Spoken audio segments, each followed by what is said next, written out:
వెలుదుర్తి మండలంలో గుండ్లపాడుకు చెందినటువంటి ఇద్దరు తెలుగుదేశం కార్యకర్తలు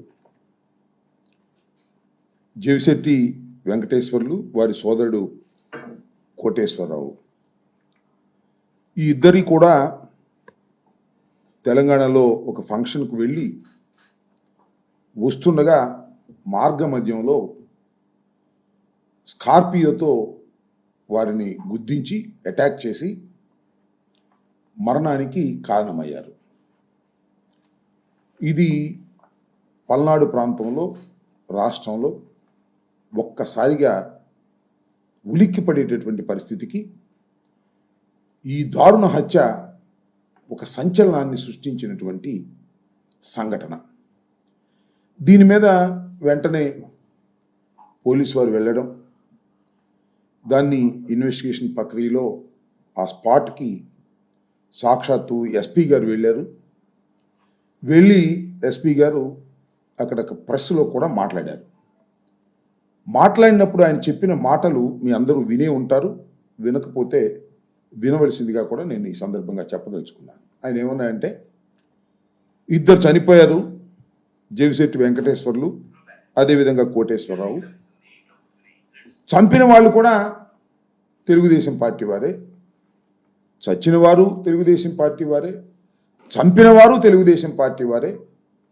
ఆ గ్రామంలో ఉన్న కక్షల కారణంగా వారు చనిపోయారు, దీని మీద ఇన్వెస్టిగేషన్ చేస్తున్నామని చెప్పారు. That is the first reaction from the police.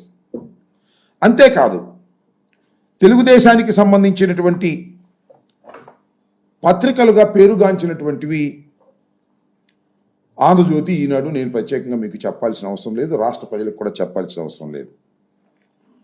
వాళ్ళు కూడా రాసినటువంటి రాతలు కానీ, వారి టీవీల్లో చెప్పింది కానీ, ఇద్దరు తెలుగుదేశం కార్యకర్తలు దారుణ హత్యకు గురయ్యారు, చంపిన వాళ్ళు కూడా అదే గ్రామానికి చెందిన వారు, ఆధిపత్య పోరు కోసం వారికి సంబంధించిన తెలుగుదేశం వారే చంపారు. వాళ్ళు తోట వెంకటరామయ్య అండ్ తోట గురవయ్య, వీళ్ళిద్దరు బ్రదర్సు. జలిశెట్టి శ్రీనివాసరావు బొబ్బిలంటారు ఆయన. వీళ్ళు ఈ వర్గం వాళ్ళిద్దరిని చంపారు. ఇది ఆధిపత్య పోరు. రేపు జరగబోయేటటువంటి గ్రామ ప్రెసిడెంట్కి సంబంధించిన ఎన్నికల్లో వారి ఆధిపత్యం కోసం వీరిద్దరిని చంపారు అనేటువంటి మాట కూడా వారి పత్రికలే రాశాయి. దీనిలో ఎవరు చెప్పింది కాదు. దానిలో ఈనాడులో రాసింది నేను చదివి వినిపిస్తాను, తెలుగుదేశం పత్రిక కాబట్టి. శనివారం వెల్దుర్తి మండలం బొందిలవీడిలో జవిశెట్టి వెంకటేశ్వర్లు, కోటేశ్వరరావు అన్నదమ్ములు ఇద్దరిని కారులో ఢీకొట్టి హతమార్చారు. జిల్లా వాసులు ఉలిక్కి పడేలా చేసింది. సమస్యాత్మక గ్రామమైన వెల్దుర్తి మండలం గుండ్లపాడుపై ప్రత్యేక దృష్టి పెట్టకపోవడంతోనే హత్య జరిగాయని పోలీసులు వైఫల్యాన్ని పల్నాడు వాసులు ఎత్తి చూపుతున్నారు. పల్నాడు వాసులు ఎత్తి చూపుతున్నారు. ఇది పోలీసుల వైఫల్యం అనేటువంటి మాట చెప్పారు అక్కడ. మళ్ళా పక్కా నిఘా వైఫల్యం. ఈ నెల 21న జిల్లా ఎస్పీ కంచి శ్రీనివాసరావు గుండ్లపాడులో స్వయంగా పల్లె నిద్ర చేశారు. గ్రామంలో శాంతి భద్రతలకు విఘాతం లేకుండా ఉండాలని, ప్రశాంత వాతావరణంలో జీవించాలని హితబోధ చేసిన వర్గ పోరు ఆగలేదు. అంటే దిస్ ఇస్ ద వైఫల్యం, పోలీసుల యొక్క ఇన్ఎఫిషియన్సీ ఉంది అనేది ఈనాడు పత్రికలో రాస్తున్నారు. బహుశా ఎస్పీ గారు వాళ్ళకి నచ్చలేదు అనుకుంటా, తొందరలోనే ఎస్పీ గారిని ట్రాన్స్ఫర్ చేయాలనుకుంటున్నారో మరి ఏమో మరి తెలియదు. అంటే పోలీసు వైఫల్యం వలన ఇది జరిగాయని చాలా స్పష్టంగా వాళ్ళు చెప్పారు. నేను ఎందుకు ఈ విషయం అంతా చెప్తున్నానంటే చాలా ఆశ్చర్యం.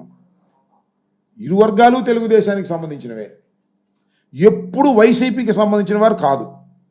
ఈ తోట వెంకటరామయ్య వర్గం కానీ, జవిశెట్టి వెంకటేశ్వర్ల వర్గం కానీ, వీళ్ళిద్దరూ కూడా ఎప్పుడు వైఎస్ఆర్ కాంగ్రెస్ పార్టీకి సంబంధము లేనటువంటి రెండు వర్గాలు. ఈ రెండు వర్గాల ఆధిపత్య పోరులో ఒక తెలుగుదేశం వర్గం మరొక తెలుగుదేశం వర్గాన్ని చంపేస్తే వైసీపీకి సంబంధం అనేది ఇక్కడ ప్రశ్న. వైసీపీకి సంబంధం ఉందంట. ఈ హత్య కారణం మా పిల్లల రామకృష్ణారెడ్డి, పిన్నెల వెంకటరామిరెడ్డి వీళ్ళిద్దరూ కారణమట. ఎఫ్ఐఆర్ పెట్టేశారు, రిజిస్టర్ చేసేశారు. ఏంటిది? రాజకీయ కక్ష కాదా అని అడుగుతా ఉన్నా. ఇది ధర్మమా అని అడుగుతా ఉన్నా. నేను చాలా సందర్భాలు చెప్పా, 307 పెట్టేస్తున్నారు, డెడ్ బాడీ లేదు కాబట్టి 307 పెడుతున్నారు, డెడ్ బాడీ దొరికితే 302 పెడతారు అని. వాళ్ళు డెడ్ బాడీ దొరికింది, తెలుగుదేశం వాళ్ళు నరుక్కున్నారు, చచ్చిపోయారు. 2 డెడ్ బాడీలు ఉన్నాయి. ఏం చేయాలి ఇప్పుడు? తెలుగుదేశం వాళ్ళ మీద కేసు పెట్టాలి, ఎవరు చంపారో వాళ్ళని పెట్టాలి. అట కాదంట. రాజకీయ కక్షతో రామకృష్ణారెడ్డి, వెంకటరామిరెడ్డి ఇద్దరు అన్నదమ్ముల్ని కూడా ఈ కేసులో పెట్టాల్సిందే అని పెట్టేశారు. ఎక్కడికి పోతున్నారని ఆలోచించమని మనం చేస్తున్నాం. పోలీస్ వ్యవస్థ ఎక్కడికి పోతా ఉంది? పోలీసుల వైఫల్యం అని ఈనాడు రాస్తారు, తెలుగుదేశం వాళ్ళు చెప్తారు. ఎస్పీ శ్రీనివాస్ గారు వెళ్ళి అక్కడే పడుకుని ఒక రోజంతా ఉంటారు, మళ్ళీ ఈ హత్యలు జరుగుతాయి. ఏం చేస్తారు పాపం పోలీసులు మాత్రం?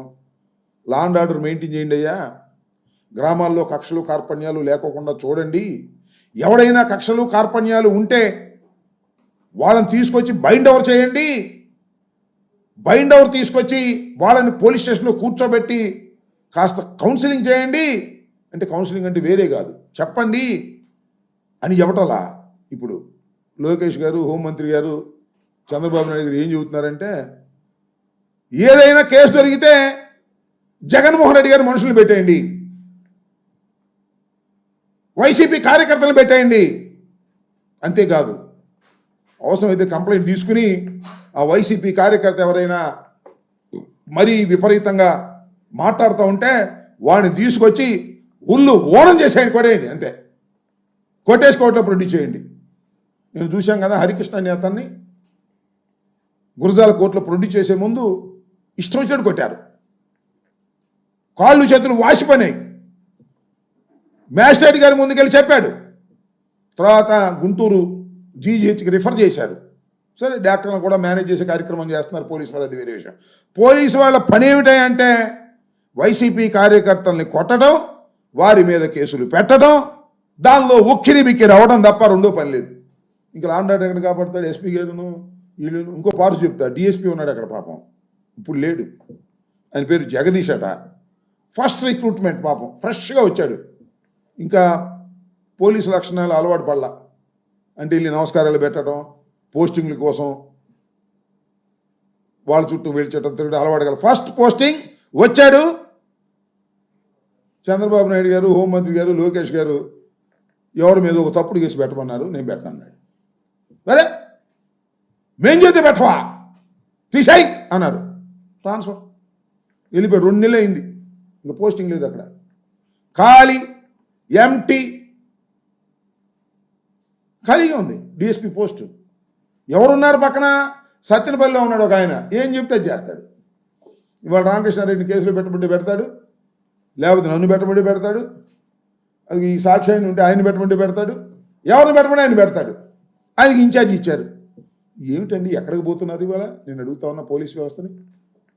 దుర్మార్గం కాకపోతే ఏంటిది? ఇంత దుర్మార్గమైనటువంటి పరిపాలన పోలీసుల్ని పట్టుకొని చేస్తున్నారు. నేను మీకు ఇంకో విషయం చెప్తా, ఆంధ్రజ్యోతిలో కూడా నేను రాశాడు, దేవుని వర్గపోరు, ఒకళ్ళ మీద ఒకళ్ళు ఇది ఇంకొక విషయం కూడా ఇక్కడ చెప్పాలి మీకు. చంద్రయ్య అని అప్పుడప్పుడు తోట చంద్రయ్య అని చంద్రబాబు నాయుడు గారు రంకెలేస్తుంటాడు, చూశారుగా. మొన్న ఈ మధ్యన వాళ్ళ అబ్బాయి కూడా ఉద్యోగం ఇప్పించానని తోట చంద్రయ్యని జై జగన్ అనమంటే అనలేదు, జై చంద్రబాబు అన్నాడు, అందుకని చంపేశారు, గొంతు కోసి పారేశారు అన్నాడు. ఇదే గ్రామం ఆ తోట చంద్రయ్యది కూడా. తోట చంద్రయ్య మనుషులు వీళ్ళందరూ కూడా అటు ఇటు. ఏం చేసేవయ్యా నువ్వు? నాకు అర్థం కాలేదు. చంద్రబాబు నాయుడు నీ అధికారం కొంచెం సంవత్సరం అయింది కదా, ఈ గ్రామంలో ఫ్యాక్షన్ ఆపగలిగావా? ఈ గ్రామంలో 2 దారుణ హత్యను ఆపగలిగావా? ఆపలేదు. నీ గొడవ నీదే, ఏ కాడకి. నేను ఇంకొక విషయాన్ని కూడా చెప్తా. అక్కడ మర్డర్ జరిగింది కదా, ఆ రోడ్డు మీద వెళ్తూ ఉంటే పాపం వాళ్ళు స్కూటర్ల మీద వస్తుంటే దాన్ని ఢీ కొట్టారు, ఎగిసి అవతల పడారంట పాపం ఇద్దరును. తెలుగుదేశం కార్యకర్తలు గుద్దించి ఎవరిది? తెలుగుదేశం వాళ్ళదే. ఇదిగో పోలీసులు పట్టుకున్నారు అక్కడే. నేను ప్రత్యేకంగా చెప్పాల్సిన అవసరం.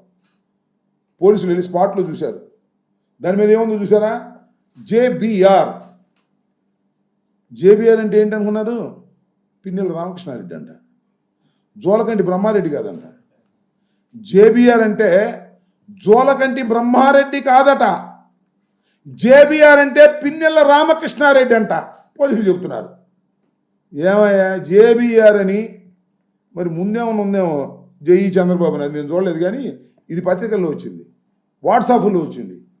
జేబీఆర్ జోలకంటి బ్రహ్మారెడ్డి అని తన అనుచరులు ఇది వేసుకెళ్ళి గుద్ది ఇద్దరిని చంపి దీన్ని వదిలి పారిపోయిస్తే పిన్నెల రామకృష్ణారెడ్డిని వాళ్ళ సోదరుని పెడతారండి. ఏందండి ఇది? నాకు అర్థం కాల. ఎక్కడికి పోతున్నారు అంటున్నా పోలీసు వాళ్ళు. చంద్రబాబు అసలు మీకు మైండ్ ఉందా లేదా అంటున్నా. డెడ్ బాడీ దొరికితే ఎవరిని పెడితే అని పెట్టేస్తావా? మీలో మీరు కొట్టుకున్నారు. మొన్న ఎక్కడండి ప్రకాశం జిల్లాలో వీరయ్య చౌదరి అంట, వాళ్ళు కొట్టుకున్నారు. సందు దొరకలా, సందుకి ఏమన్నా పెట్టేసేవాడు. ఆ వీరయ్య చౌదరి పాపం చంద్రబాబు గారికి లోకేష్ గారికి బాగా సన్నిహితుడట. ఆయన చంపేశారు పాపం దారుణంగా. పోలీస్ వైఫల్యం ఎంత ఉందో చూడమని చెప్తున్నారు. దారుణ హత్య అది. డైరెక్ట్గా తెలుగుదేశం పార్టీకి చెందినటువంటి వ్యక్తిని ఇంకో తెలుగుదేశం పార్టీ వెళ్ళి చంపేశారు. అసలు మా వాళ్ళు వెళ్ళి భయపడి చచ్చిపోతున్నాం మేము. వాళ్ళ మా కార్యకర్తలందరూ కూడా ఏమి లోపలేస్తారండి, మేము చంపుతామా అంత ధైర్యం ఉందా? ఏంటి law and order utter failure అవుతుంది రాష్ట్రంలో. డెడ్ బాడీ దొరకంగానే ఎవడన్నా పెట్టేయటం వైఎస్ఆర్ కాంగ్రెస్ పార్టీ వాళ్ళు అనేటువంటి ఉద్దేశంతో ఇవాళ చంద్రబాబు నాయుడు గారి ప్రభుత్వం పనిచేయటం చాలా దురదృష్టకరమని ఈ సందర్భంగా నేను చెప్పదలుచుకున్నాను. ఈ జేబీఆర్ని జోలకంటి బ్రహ్మారెడ్డి గారి బ్రాండ్ వేసుకొని జై తెలుగుదేశం అని వెళ్ళినటువంటి కార్యకర్తలు చంపితే వైఎస్ఆర్ కాంగ్రెస్ పార్టీ మీద పెట్టి కక్ష తీర్చుకోవాలనే ప్రయత్నం మీరు చేస్తున్నారు. ఇది సమంజసం కాదని కూడా ఈ సందర్భంగా నేను మనవి చేస్తున్నా. పాపం ఎస్పీ గారికి కూడా పొద్దున్నే 2-3 సార్లు ఫోన్ చేశా. ఆయన పాపం ఫోన్ ఎత్తట్లా. ఫోన్ ఎత్తే మళ్ళీ ఆయనకి ప్రమాదం, ఎందుకు ట్రాన్స్ఫర్ అయిపోతాడా ఆ జగదీష్ అనే డిఎస్పీ లాగా. ఇప్పుడు కూడా నాకు అనుమానమే, ఎందుకంటే అతను కొద్దిగా మంచోళ్ళని చెప్పండి, నాకు కూడా ఇబ్బందిగా ఉంది. మంచోళ్ళని చెప్తే ట్రాన్స్ఫర్ చేసేస్తారేమోనని. కొద్దిగా ఎస్పీ కొద్దిగా రీజనబుల్గా ఉంటాడు, కానీ అతని చేతిలో ఏముంది పాపం? ఏమీ లేదు. ఎస్పీల చేతిలో ఏమీ లేదు. పైనుంచి మానిటర్ చేసేటటువంటి పరిస్థితి. ఆయన ఎస్పీ ఫెయిల్యూర్ వల్ల ఇదంతా జరిగింది అనేటువంటి దాన్ని ఎక్స్పోజ్ చేయడానికి ఈనాడు ప్రయత్నం చేస్తుందంటే తొందరలోనే సార్కి లూప్ లైన్లోకి పంపుతారేమో నాకు అనుమానంగా ఉంది. ఇలాంటి దుర్మార్గమైనటువంటి రాజకీయాలు చేసి హత్య కేసులు అన్నెసరిగా, ఎంత దుర్మార్గం అండి. ఒక హత్య కేసులో ఇన్నోసెంట్గా ఉన్నటువంటి వ్యక్తుల్ని మీరు ముద్దాయిలుగా చూపిస్తే ఆ పాపం ఊరికి నేను పోతుందా నేను అడుగుతా ఉన్నా. ఏదో చిన్న కేసులు పెట్టారంటే అది వేరే విషయం. మర్డర్ కేసులో ఒక మనిషిని నిండుగా ప్రాణాలు తీసినటువంటి కేసులో సంబంధం లేనటువంటి పిన్నెల రామకృష్ణారెడ్డి గారిని, వారి బంధువుని, వారి తమ్ముడిని, మీ కోపం ఉంటే వేరేగా చూసుకోండి, రేపు వాడగొట్టండి మరొకసారి దమ్ముంటే. ఈ రకంగా మీరు మర్డర్ కేసులో డెడ్ బాడీ దొరకంగానే ఆ ముద్దాయిలతో పాటు వీరిని కూడా పెట్టేటటువంటి కార్యక్రమం మీరు చేస్తున్నారంటే ఇది చాలా దుర్మార్గం. ప్రజాస్వామ్యంలో ఇది సరైనటువంటి విధానం కాదు. అసలు లా అండ్ ఆర్డర్ ఉందా లేదా? ఇక పోలీసులు న్యాయం చేస్తారా చెయ్యరా? ఇక న్యాయస్థానాలకు వెళ్ళి న్యాయం చెందవలసిందేనా? పోలీసులు కేసులు రిజిస్టర్ చెయ్యరా? వైఎస్ఆర్ కాంగ్రెస్ పార్టీ వారికి ఏదైనా జరిగితే తీసుకెళ్ళి కేసు ఇస్తే దాన్ని రిజిస్టర్ చేసే ప్రశ్నే లేదు. నేను మొన్న 5వ తారీఖున 2 కేసులు ఇచ్చా, ఇంతవరకు రిజిస్టర్ చేయలే. సరే దాని సంగతి తర్వాత చెప్తా. ఆ రిజిస్టర్ చేయకపోతే ఏం చేయాలో నాకు తెలుసు. ఒక రోజు వెళ్తాం, నిరసన తెలియజేస్తాం న్యాయవాదులు అందరం. ఆ తర్వాత మళ్ళీ హైకోర్టుకు వెళ్ళి రిట్ ఆఫ్ మాండమస్ వేస్తాం అనుకోండి. పోలీసులు నిర్వీర్యమైపోతున్నారు. పోలీసులు తెలుగుదేశానికి జేబు సంస్థగా తయారవుతుంది. దీనివల్ల అరాచకం వస్తుంది, తిరుగుబాటు వస్తుంది. ప్రజలు కూడా ఇంక పోలీసులు మనం రక్షించలే, మనమే రక్షించుకోవాలనేటువంటి భావన వచ్చినప్పుడు ఫ్యాక్షన్స్ పెరుగుతాయి, తగాదాలు పెరుగుతాయి, హత్యలు పెరుగుతాయి, రైటింగ్స్ పెరుగుతాయి, అటెంప్ట్ మర్డర్లు పెరుగుతాయి. పోలీసులు అయితే సహాయం చేస్తారంటే కాము కూర్చున్నారు, కానీ పోలీసులు కూడా సహాయం చేయాలంటే మనమే కత్తి కర్రబిచ్చుకు వెళ్ళాల్సి వచ్చిద్దాం అనేటువంటి భావన కలిగే విధంగా ఇవాళ చేస్తున్నారు. దీన్ని వైఎస్ఆర్ కాంగ్రెస్ పార్టీ తరఫున మేము తీవ్రంగా ఖండిస్తున్నాం. ఫస్ట్ రియాక్షన్లో తెలుగుదేశం పార్టీకి చెందినటువంటి పత్రికలు కూడా ఏ విధంగా చెప్పాయో నేను మీకు చెప్పాను. ఆ విధంగా చేసి ఇవాళ ఈ విధంగా చేస్తున్నారు. ఫస్ట్ రియాక్షన్ కూడా ఎస్పీ గారిది మీరు చూడండి. ఇరు పార్టీలు వైఎస్ఆర్ పార్టీకి సంబంధం లేవని, తెలుగుదేశం వారే అటు ఇటు చంపుకున్నారని చెప్పిన తర్వాత ఇవాళ రాత్రంతా ఆలోచించారు, మదనపడ్డారు. ఆలోచించి పైనుంచి కింద దాకా రామకృష్ణారెడ్డి అదేగే మన వాళ్ళ తమ్ముడు వెంకటరామరెడ్డి వీళ్ళిద్దరిని దీనిలో ఇరికిస్తే మళ్ళా 2-3 నెలలు 4 నెలలు 5 నెలలు జైల్లో ఉంచవచ్చు అనేటువంటి కక్షపూరితమైనటువంటి పద్ధతుల్లో ప్రయత్నం చేయటం చాలా దురదృష్టకరమని ఈ సందర్భంగా నేను చెప్పదలుచుకున్నాను.